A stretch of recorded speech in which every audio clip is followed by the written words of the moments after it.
ای نسخه اسرار الهی که تویی، ای آینه جمال شاهی که تویی. بیرون ز تو نیست هرچه در عالم هست، از خود بطلب آنچه خواهی که تویی. سلام و عرض ادب دارم خدمت شما بزرگوار. امیدوارم حال دلت عالی باشه. محمد رضا کریمی هستم.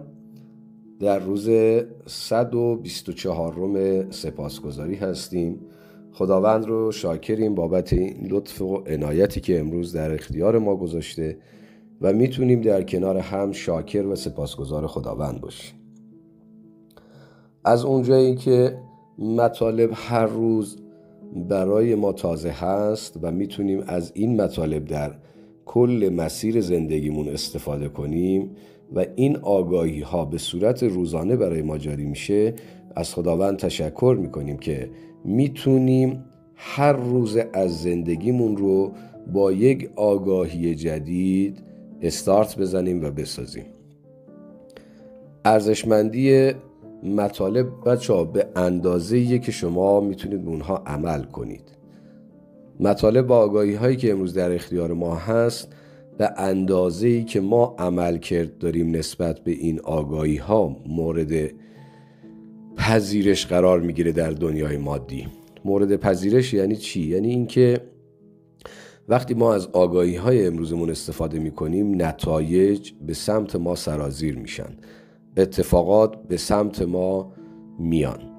پس باید حتما بعد از شنیدن این آگاهی نوشتن سپاسگزاری در دفاتر، انجام دادن اون، گرفتن عکس، داخل گروه بارگذاری کردن و باز دستاوردهای روزانه‌تون هم در گروه بارگذاری کردن، اینها میشه نشان دهنده عملی کردن این آگاهی ها. دوستان عزیزی که دارن در این مسیر به صورت خیلی خوب و عالی روی خودشون کار میکنن، مطمئنا نتایج ارزشمندی رو هم دریافت میکنن و نوش جانشون. و دوستانی هم که هنوز احتمالاً شروع نکردن یا قرار شروع کنن، بهشون توصیه میکنم هر چه سریعتر این کار رو انجام بدن، مطمئنا نتایج سریعتر و بهتر در زندگیشون جاری خواهد شد. خب آگاهی امروز، مطلبی که امروز ما باید در موردش سپاسگزار باشیم، مطلبی که امروز در زندگی ما کارگشایی خیلی فراوانی داره، اینه: تو قربانی نیستی. ممکنه هر کدوم از ما در مقطعی از زندگی حس قربانی بودن رو داشته باشیم. همه ما به هر حال مسائل دردناکی رو در زندگی پشت سر گذاشتیم، مسائل دردناکی که در اون نقطه از زندگی برای ما یک حس پایینی رو ایجاد کرد. اون حس پایین میتونه همون حس قربانی بودن در اون شرایط باشه. میتونه این شرایط در کودکی باشه، اتفاقاتی که در کودکی برای ما شکل گرفت، اذیت و آزارهایی که شکل گرفت. حالا هر کسی به نوبه خودش میتونه به کودکی خودش رجوع کنه و ببینه که چه اتفاقاتی افتاد و شاید هنوز که هنوزه در ذهنش اون احساس قربانی بودن در مورد اون شرایط و اتفاقات رو در ذهنش پرورش میده و هی داره بهش جان میده. یا میتونیم بگیم توی روابطی که با دوستانمون داشتیم،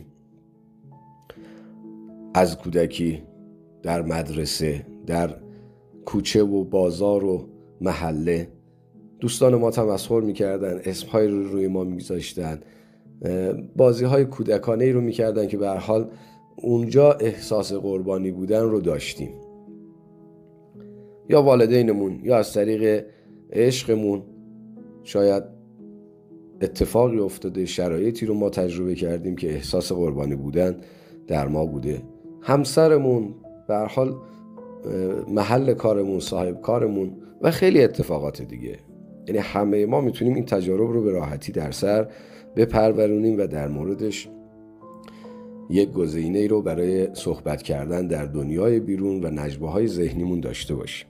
پس این احساس قربانی بودن باعث آزار و اذیت ما میشه در زندگی و همیشه ما رو به یک بخشی از زندگیمون متصل میکنه که به ما حس خوبی نمیده، که ما در اون نقطه از زندگیمون تجربه تلخی رو داشتیم و اون تجربه تلخ امروز بعضی وقتا مانع از پیشرفت ما میشه. وقتی میخوایم یه حرکتی بزنیم، وقتی میخوایم یه شرایط جدیدی رو ایجاد کنیم، اون تجربه قبلی در ذهن ما بالا میاد و اجازه حرکت جدید رو به ما نمیده. اما اینو بدونید که شما مجبور نیستید که زندگیتون رو بر اساس احساس قربانی بودن پایه‌ریزی کنید و بنا کنید، چرا که شما نیازی نیست افکار و احساس قربانی رو در خودتون پرورش بدید. شما زمانی زندگی رو بر پایه قربانی بودن تنظیم میکنید، بنا میکنید که احساس قربانی بودن رو در خودتون هی پرورش میدید. ببینید، قربانی بودن یک حسه که من در اون زمان این شرایط، این رفتار حقم نبود و نباید طرف مقابل من این رفتار رو با من می داشت، حق نداشت این رفتار رو با من داشته باشه. و وقتی این رفتار رو داشت و من نتونستم از خودم دفاع کنم، از خودم واکنش داشته باشم، پس من به خودم این حق رو می دهم که احساس قربانی بودن داشته باشم. شما میتونید همین لحظه و مجبور هم نیستید این احساس قربانی بودن رو از خودتون بردارید و احساس دیگه ای رو جایگزین کنید. احساس این که من لایق هستم، من لایق بهترین ها هستم، من لایق زیبایی ها هستم، من لایق فراوانی ها هستم، من ارزشمند هستم و یک احساس دیگر رو برای خودتون جایگزین کنید. خداوند وعده داده که تمام زخم های شما را شفا خواهم داد. خداوند همواره در حال کمک کردن به ماست. یعنی در هر شرایطی که ما هستیم خداوند داره به ما کمک میکنه. اون همیشه میخواد از مسائل و شرایطی که ما نمیتونیم خودمون ازش گذر کنیم ما رو یاری کنه، همراهی کنه. البته زمانی این اتفاق میفته که ما نگاه قربانی بودن رو، احساس قربانی بودن رو از خودمون